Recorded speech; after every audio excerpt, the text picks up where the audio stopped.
"Don't touch her. She's fading."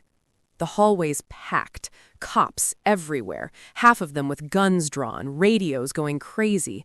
Someone's yelling for paramedics. Someone else is trying to clear people back.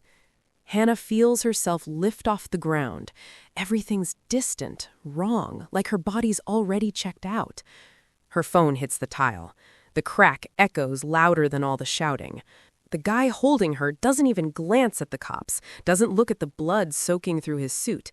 He's staring at her phone screen, still lit up on the floor. "He broke my ribs. I can't breathe." Something changes in his face. "Clear the exits," he says, quiet. And every single person in that hallway does exactly what he says. Hannah can't tell if she's passing out or waking up. Hands all over her, strong, controlled, nothing like paramedics. Rain and expensive cologne mixing with the smell of blood. Pain explodes through her chest with every breath. Boots moving in formation, glass shattering somewhere below. Then one voice cuts through everything else, calm and cold. "Lock the stairwells." Last thing she sees before the dark takes her, this man in a black suit holding her like she weighs nothing, while armed cops just stand there frozen. The police reports would call it a misunderstanding later. The headline said domestic disturbance. But none of them explained the important part. Why the man who carried Hannah Miller out of that hallway wasn't her boyfriend, wasn't the police, and definitely wasn't supposed to see her message at all. Because before the hallway, before the blood, before some Korean crime boss read 4 words on a stranger's phone, Hannah Miller was alone on a bathroom floor in Chicago, learning something they don't teach you in nursing school. Pain doesn't always scream. Sometimes it just types 4 words to the wrong number and prays someone answers. The bathroom tiles freezing against Hannah's face. She's been here for, 20 minutes? An hour? Hard to tell when you can't breathe right. Everything went sideways somewhere between the second kick and the sound of her ribs cracking.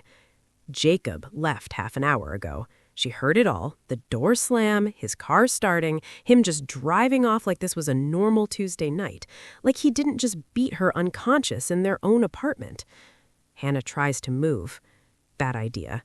Every breath feels like someone stabbing knives between her ribs. She's a nurse. She knows what this is. Seen enough x-rays, treated enough women in the ER. Just never thought she'd be one of them. Her phone's up on the counter, just out of reach. She dropped it when Jacob grabbed her hair, when he slammed her against the sink and told her she was ungrateful, that she never appreciated anything, that she made him lose control. Hannah stretches her arm up. Pain detonates in her chest. Black spots dance across her vision, but she keeps reaching. Fingers brush the edge of the phone. It falls, clatters next to her on the tile. Call 911. That's the move. That's what she tells every domestic violence victim who comes through the ER. But her hands are shaking too bad, and some pathetic part of her brain's already making excuses. He was stressed. Work's been hell. He didn't mean it. He never means it. He always says sorry after. Hannah's vision blurs. Tears or shock, who knows. She opens her texts, finds her brother's name. Marcus would come. Marcus would help, even from Seattle. Her thumb slips. Wrong contact. She doesn't notice. "He broke my ribs. I can't breathe." Send. 40 seconds later, her phone lights up. Coming. That was fast. Marcus must have been up. Hannah lets the phone slip from her fingers. And across the city, Kim Jo stares at a message from a number he doesn't recognize. His second-in-command looks up. Wrong number? Probably. So we ignore it? Kim Jo's already reaching for his coat. No. "Sir, we have the meeting with—" "Reschedule it. Get the car." Min Jun knows better than to argue when his boss uses that tone. Kim Jo looks at the message again. Someone hurt this woman bad enough that she's texting strangers, bad enough that she can't breathe. Minutes might be all she's got. He's built his whole operation on calculated moves, logic, never acting on impulse. But he's also got one rule he's never broken. Protect people who can't protect themselves, even if they texted the wrong number. He tells Min Jun, "Find the address, now." Hannah's apartment building lobby always looked forgettable. Cheap marble, dead plant in the corner, security desk nobody ever sat at because the building couldn't afford actual security. Tonight, it looks like someone drove a truck through it. Glass everywhere, reception desk flipped on its side, papers scattered like snow, potted plants smashed near the elevator. And in the middle of it all stands this guy in a suit that probably costs more than Hannah's whole year of rent. Tall, over 6 feet, hair perfect despite whatever just happened here, face completely blank in that way powerful people have where you can't tell what they're thinking. Behind him, 3 more guys in suits, silent, watching. Kim Jo doesn't look like someone who just destroyed a lobby. He looks like someone who owns it. His phone's still in his hand, screen showing a message from 10 minutes ago. "He broke my ribs. I can't breathe." One word back, "Coming." And he came. The building manager's frozen by the mailboxes, face white as paper. "Sir, I called the police. They're on their way. You can't just—" "Which floor?" Not a question, a statement. "I don't know who you're—" "The woman who texted me." Kim Jo's eyes finally shift, dark and focused and absolutely terrifying. "Which floor?" "4th, 4C. But sir, if you could wait for—" Kim Jo's already moving. His guys follow without a word, footsteps synchronized like soldiers. The manager doesn't try to stop them. Not that stupid. 4th floor hallway's empty. 4C at the end. Door half open. Kim Jo pauses. Listens. Running water. Someone breathing underneath it, shallow and careful. He pushes the door. The apartment's small. Clean, the kind of clean people do when they can't control anything else in their life. Medical textbooks on the shelf, folded blanket on the couch, cold tea on the coffee table. Bathroom light spills into the hallway. Kim Jo crosses in 4 steps. Hannah's on the floor. Curled up by the bathtub, one arm around her ribs, the other stretched toward her phone just out of reach. Face pale and damp, bruise blooming on her cheek, each breath costing her something. Her eyes open when his shadow falls across her. They just look at each other for a second. She doesn't scream, doesn't flinch, just looks at him with this exhausted recognition, like she's been waiting for something to finally kill her, and she's almost relieved it's here. "You came," she whispers. Kim Jo kneels beside her, careful. Where? Not where does it hurt, just where? Hannah's fingers shake as she presses them against her ribs. "Here, he kicked me. Something's definitely broken. I can't—" Her breath catches. Kim Jo's jaw tightens. He's seen enough injuries to know. Cracked ribs, internal bleeding, what happens when you wait too long. "I'm lifting you now. It's going to hurt, but if I don't move you, you're not making it to a hospital." Hannah's eyes widen. She nods. He slides one arm under her knees, other behind her shoulders, lifts her in one motion. She's too light, way too light. She gasps, body going rigid, but she doesn't scream. Her head drops against his chest. "Who did this?" "My boyfriend, Jacob. He left. I don't know—" "He won't get far." Something in his voice makes her look up. There's this cold certainty in his eyes that tells her he's not making empty promises. The hallway's not empty anymore. 5 cops, hands on holsters, eyes wide at what they're seeing. This guy walking out with a bloodied woman in his arms. His guys flanking him like Secret Service. "Sir, stop right there." Young cop, maybe 30, hand already on his gun. "Put her down and step back, now." Kim Jo keeps walking. She needs a hospital, not questions. "Sir, I said—" One of Kim Jo's guys, Min Jun, the big one, just steps between the cop and his boss. Doesn't pull a weapon, doesn't say anything, just stands there, immovable. The manager hesitates. Kim Jo keeps going, Hannah against his chest. Her fingers clutch weakly at his jacket. Her breathing's getting worse. "Someone call an ambulance," Kim Jo says, not to his guys, to the cops. Older officer pulls out his radio.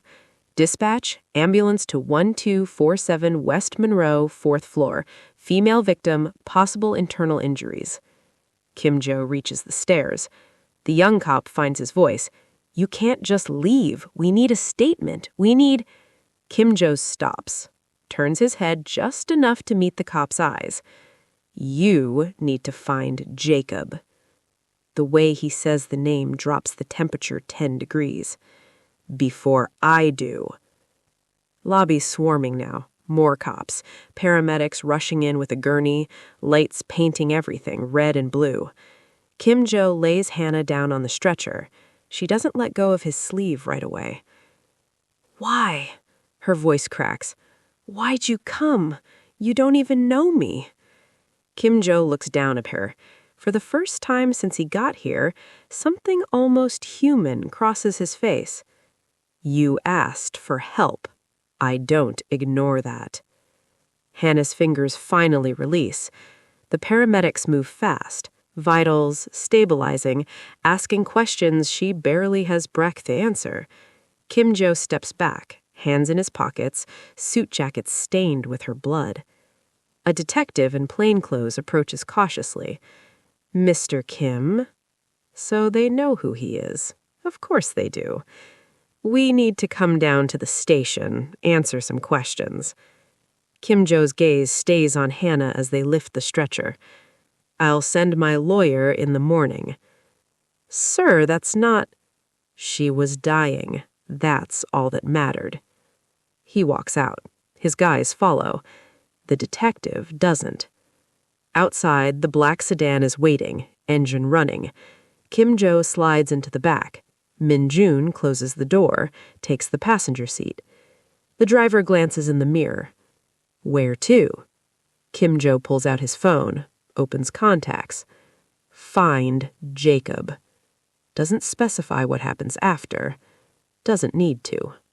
As they pull away, Kim Jo looks back once at the building, at the ambulance, at the cops, trying to make sense of something that makes no sense. His phone buzzes. Message from an informant. Jacob Torres, Murphy's Bar on Clark Street, still there. Kim Jo's face doesn't change, but his fingers tighten on the phone. "Clark Street," he tells the driver. The car merges into traffic. Somewhere across the city, Jacob Torres orders another drink, completely unaware his life just entered its final hour. Jacob's on his 4th whiskey when the bar goes quiet. Murphy's is a dive, the kind where nobody asks questions and the bartender pours heavy. Jacob likes it that way. Anonymous. Dark. Safe. He flexes his right hand, knuckles bruised from where they connected with Hannah's ribs. Hit her harder than he meant to, but she talked back. Again. Never learns. The whiskey burns. He signals for another. That's when he notices the silence. Jukebox still playing, some old blues, but conversation's stopped. Pool game frozen. Everyone's looking at the door. Jacob turns. 3 guys in suits at the entrance. Not cops. Cops have this tired, underpaid look. These guys look like they've never tried for anything in their lives, like the world just arranges itself around them. 4th guy steps in behind them. Taller, sharper, dressed like he just left a Fortune 500 boardroom, not a Chicago dive in midnight. His eyes sweep the room and land on Jacob immediately. Jacob's stomach drops. He doesn't know this man, never seen him, but some animal part of his brain recognizes a predator. The man crosses the bar, his guys fan out, blocking exits. Nobody moves, nobody speaks. Bartender sets down his glass and backs up. Jacob tries to stand. Bar stool scrapes. "I don't know who you think." The man's hand shoots out, grabs Jacob by the throat, not squeezing yet, just holding him in place with the kind of strength that promises of violence. "Hannah Miller," he says quietly. "You know that name." Jacob's eyes go wide. He tries to pull away. The grip tightens. "Look, that's between me and her. That's a domestic." "You broke her ribs, Not a question.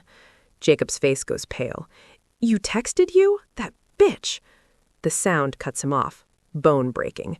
The man grabbed Jacob's right hand, the one with bruised knuckles, and bent the fingers back until they snapped. 1, 2, 3. Jacob screams. The bar stays silent. The man releases his throat, lets him collapse on the sticky floor, cradling his ruined hand, tears streaming, making these high, desperate sounds. "You'll heal," he says, looking down with about as much emotion as someone observing a broken chair. She almost didn't. He turns toward the door. Jacob finds his voice through the pain. "You can't! The cops! They'll arrest you!" The man pauses, looks back. They won't. And he's right. 20 minutes later, when cops arrive, they find Jacob on the floor with 3 broken fingers and a story nobody believes. Security footage corrupted. Witnesses can't remember what the guys looked like. And Hannah Miller already disappeared from the hospital, signed out under a fake name, transported somewhere no database can find. By sunrise, Jacob booked on assault charges based on Hannah's medical records. By noon, he makes bail. By midnight, he realizes broken fingers were just the beginning, because the man in the suit didn't come for revenge. He came to send a message, and messages always get delivered twice.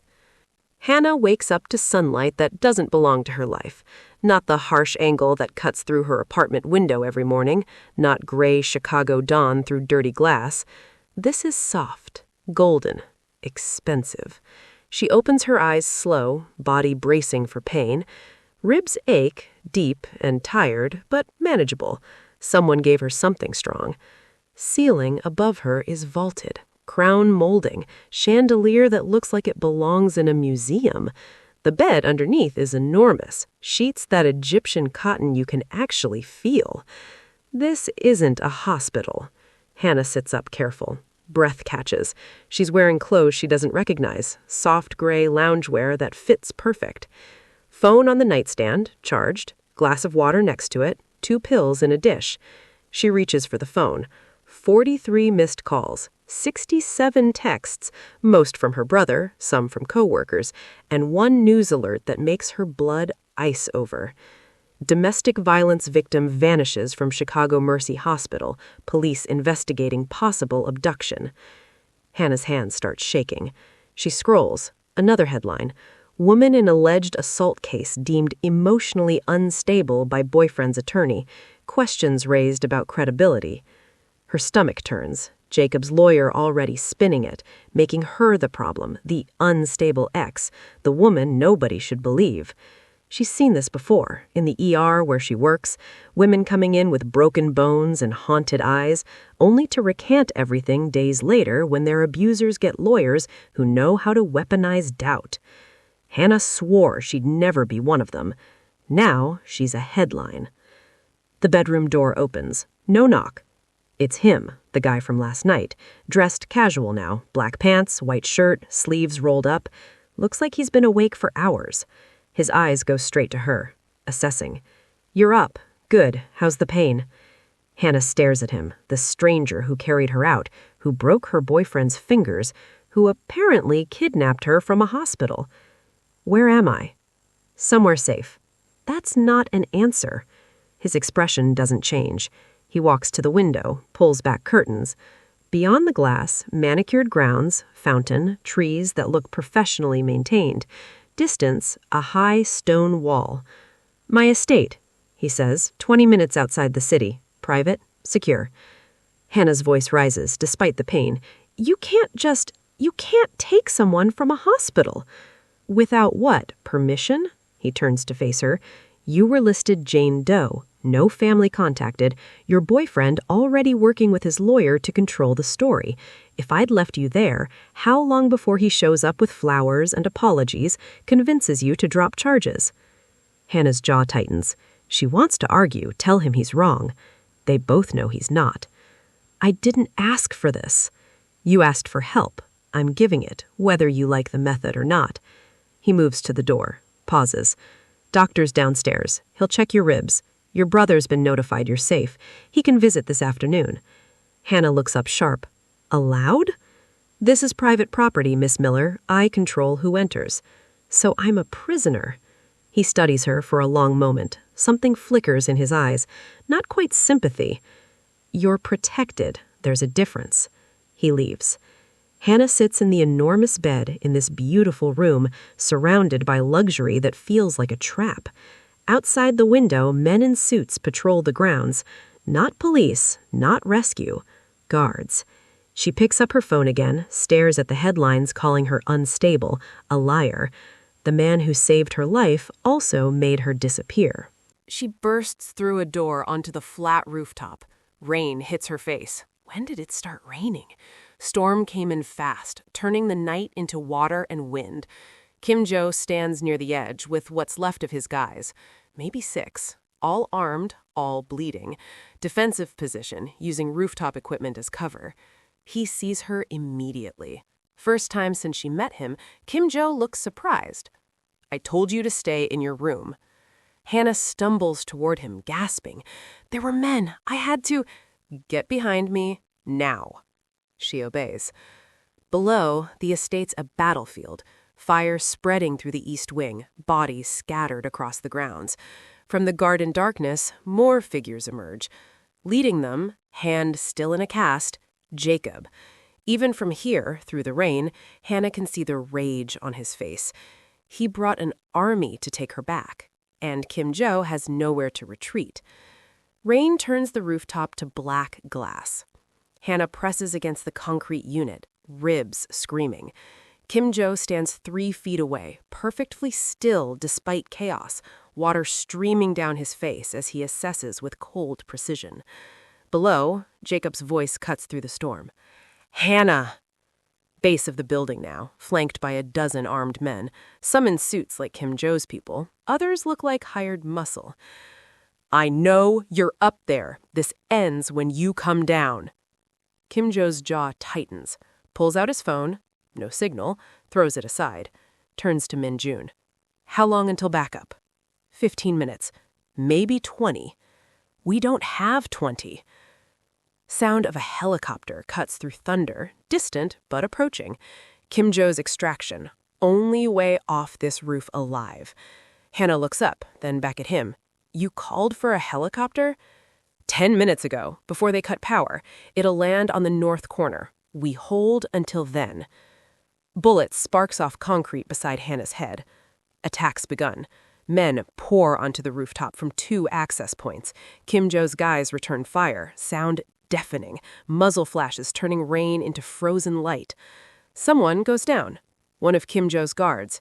Young guy Hannah saw in hallways, always polite. Doesn't get back up.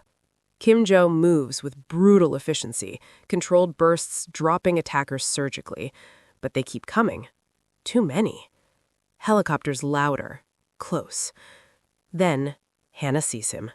Jacob, emerging from the stairwell, flanked by bodyguards, cast soaked, useless, but gun in his left hand. His eyes find hers. The rage in his face isn't human. "You did this!" he screamed over gunfire. "You brought these people into our lives." Kim Jo steps between them. "She's not yours anymore, Torres." Jacob's face twists, raises the gun. Everything slows. Muzzle flash. Kim Jo moving, not away, toward Hannah, body turning to shield hers. Impact spins him sideways, dark blood blooming across his white shirt below his shoulder. He staggers, but doesn't fall. Hannah's training overrides terror. She catches him, arms around his torso even as her ribs skreek. His weight nearly takes them both down. "I'm fine," Kim Jo grits out, face gone pale. He's not fine. Bullet caught him high left side, arterial blood. Too much, too fast. Helicopter touches down on the north corner, rotor screaming, pilot gesturing frantically. Jacob's reloading. Hannah looks around, Kim Jo's guys pinned by superior numbers, helicopter 50 feet across open ground, Jacob raising his weapon again. Looks at Kim Jo bleeding in her arms. Something inside her, broken 3 nights ago on a bathroom floor, snaps back into place. Hannah spent years fixing people, saving people, being the one everyone relied on to stay calm, sacrifice herself so others survive. Done being the victim. Her eyes fall on a flare gun mounted on emergency equipment, used for estate emergencies. Waterproof, loaded. She grabs it. Hannah, don't! She's already moving. Runs across the rooftop, pain tearing through her chest, rain blinding. Jacob tracks her, swinging his gun. She raises the flare gun, fires at his face. Phosphorus explodes in white-hot light. Jacob screams, drops his weapon, hands to his eyes. Men around him scatter, blinded. Hannah doesn't stop. Grabs Kim Jo's arm, hauls him toward the helicopter with adrenaline strength. Min-jun and 2 guards lay down covering fire. They reach the helicopter. Hands pull Hannah inside. She turns, grabs Kim Jo, helps drag him in. Bullets ping off metal. Go! Min-jun shouts, turns back to provide cover. Helicopter lifts. Through the open door, Hannah sees the rooftop falling away. Min-jun still firing, Jacob on his knees clutching his face, estate burning below. Then they're above it. Above the storm. Above the violence. Kim Jo slumps against her, blood soaking through her clothes. Hannah presses hands against the wound, nurse training taking over. Stay with me. Not a request, a command. His eyes find hers. Even dying, there's respect in his gaze. You didn't hide. No, I didn't. Helicopter banks hard, racing toward city lights. Below, Jacob Torres screams into the rain. But Hannah doesn't look back. The clinic's barely more than a concrete box in the woods 40 miles out. No signs, no visible lights, just a building that looks abandoned until you notice the reinforced door and hidden cameras. Helicopter landed in a clearing 12 minutes ago. Now Hannah stands in a makeshift OR that smells like antiseptic and fear, hands covered in Kim Jo's blood, staring at supplies she hasn't touched since nursing school. I can't do this. Kim Jo's on the steel table, conscious but fading, face gray, breathing shallow. Bullet went clean through but nicked the subclavian artery, bleeding internally. Without surgery, maybe an hour. Yes, you can. Voice weak but certain. The clinic's doctor, older guy named Chen, who asks no questions, accepts cash, assessed the damage. His verdict, stabilize for transport to a real hospital or someone with surgical training operates here. Transport means exposure, police reports, questions. Transport means Kim Jo gets arrested before leaving the ER. Chen looked at Hannah. You said you're a nurse? ER nurse. I assist with trauma, but I've never... Can you suture an artery? Hannah's watched it dozens of times, handed surgeons the tools, talked patients through procedures while doctors worked, never held the needle herself. I don't have a license to... He dies without it. Chen's flat. I'll talk you through it, but my hands shake, nerve damage from an old injury. You want him to live, you're the only option. 20 minutes later, Hannah stands, scrubbed and gloved, staring at Kim Jo's exposed shoulder. Wounds clean, Chen already debrided it, but she can see the damaged artery, blood seeping despite the clamps. You've done harder things, Kim Jo says quietly. Hannah's hands tremble. I threw a vase and fired a flare gun. That's not surgery. You ran toward danger when everyone ran away. His eyes lock on hers. You didn't freeze. You won't now. Chen steps beside her, holding a curved suture needle threaded with 6-0 proline. Start with the posterior wall. Small bites, even tension. Hannah takes the needle. First instinct, refuse. Step back. Let someone else carry this weight. But there's nobody else. Just her and a man who saved her life, and a choice that has to be made. Hannah takes a breath, positions the needle, begins. First suture's clumsy. Hands shake, but Chen's voice guides her. Angle, depth, spacing. Second's better. Third, almost smooth. She falls into rhythm she's seen 100 times but never performed. Pull through, tie, Cut. Repeat. World narrows to millimeters of tissue beneath her hands. Time becomes meaningless. Only the artery, the sutures, Kim Jo's heartbeat on the monitor. Posterior wall complete. Now anterior. Same technique. Hannah continues. Ribs ache. Vision blurs, but hands stay steady. She spent 3 years watching people die because help came too late, watching women return to the ER worse because they had nowhere to go, watching the system fail the people it's supposed to protect. Never wanted to be powerless again. Right now, in this moment, she's not. Last one. Make it count. Hannah places the final suture, ties it off, steps back. Chen removes the clamps. They wait. Artery holds. No bleeding, no rupture. Hannah's legs nearly give out. Clean closure. Something like approval in Chen's voice. You just saved his life. Hannah looks down at Kim Jo, eyes closed now, breathing deeper, color returning. She did that. Her hands. Her choice. Chen moves to close the wound properly. Hannah strips off gloves, hands shaking now that adrenaline's fading. She walks outside into pre-dawn darkness. Forest is silent except for wind. Hannah sits on concrete steps, body finally acknowledging pain she'd been ignoring. Behind her, through the window, she can see Kim Jo on the table, alive because she refused to let him die. 3 days ago, helpless on a bathroom floor. Tonight, performed surgery. The woman who sent that desperate text doesn't exist anymore. Hannah's not sure who she's becoming, but she knows she's not going back. Kim Jo opens his eyes to pale morning light and the weird sensation of being vulnerable. Still in the clinic. Room quiet except for the heart monitor's beep. Shoulder immobilized, wrapped clean, pain reduced to manageable throb by whatever Chen gave him. Hannah's in a metal chair beside the bed, head back against the wall, asleep, clothes still stained with his blood, dark circles under her eyes. But her face is peaceful in a way she hasn't seen. She saved his life. Kim Jo's been saved before, by luck, by bodyguards, by violence faster than his enemies, but never like this, never by someone who had every reason to let him bleed out and walk. Her eyes open like she sensed him watching.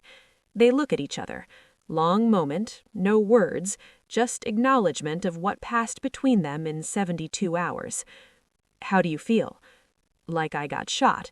Kim Jo's voice is rough. How long was I out? 6 hours. Chen said surgery held, no complications.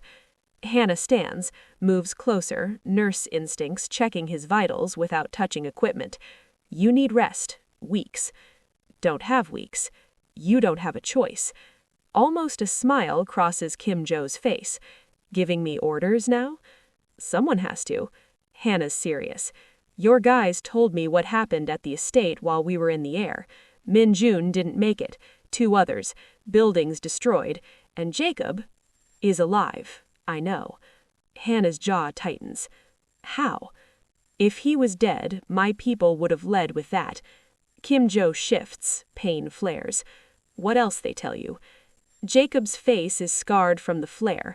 He's hiding with Park Min-ho's faction. This isn't over. It's not. Hannah's quiet. Then pulls the chair closer, sits, and leans forward so their eyes are level. I need to understand something. When you answered my text, when you came that night, what did you think was going to happen? Kim Jo considers lying, decides against it. Thought I'd find someone needing temporary protection, eliminate the threat, you'd go back to your life. That's how these usually work. But that's not what happened. No. His gaze doesn't waver. You became a target the moment I carried you out. Jacob didn't just lose you, he lost face. In my world, that creates blood debts lasting generations. So I can never go back to my apartment, my job, my life? No. She should be angry, should scream, blame him for destroying everything. Instead, Hannah nods slow. Good. Kim Jo studies her face. Good? That life ended when Jacob broke my ribs, voice steady. I was just too scared to admit it, would have gone back to him, made excuses, convinced myself it was one time, seen it 100 times in the ER, never thought I'd be one of those women. She meets his gaze direct. You didn't ruin my life. You gave me permission to walk away from it. Kim Jo is silent. In his world, people don't acknowledge debts like this, don't speak truths this raw. What are you saying, Miss Miller? Hannah stands, walks to the window, looks out at forest, at armed guards Chen positioned around the perimeter, at the world that became her reality. I'm done being protected like I'm fragile, done hiding in rooms while men make decisions about my life. She turns back. You said I was an investment. Fine, invest in me properly. Meaning? Teach me how your world works, how to defend myself, how to be useful instead of helpless. Voice firm. Jacob is still out there. Park Min-ho is still a threat. You need weeks to heal. Stop treating me like a victim. Treat me like a partner. First time Kim Jo met him, he looks genuinely surprised. Then something shifts. Respect. Recognition. That's not a small ask, Miss Miller. I saved your life. Think I earned it? Kim Jo is quiet, then extends his good hand. Partners, then. Hannah takes it, grip weak from blood loss, but certain. Partners. Outside, sun is rising over the forest. Somewhere in Chicago, Jacob Torres is planning his next move. Park Min-ho's consolidating power. The war Kim Jo spent years managing is about to escalate into something far more dangerous. But in that moment, in that quiet clinic room, something else is beginning. The wrong number ended, the right partnership began, and Hannah Miller, former victim, former nurse, former woman who sent a desperate text to a stranger, is finally ready to fight back.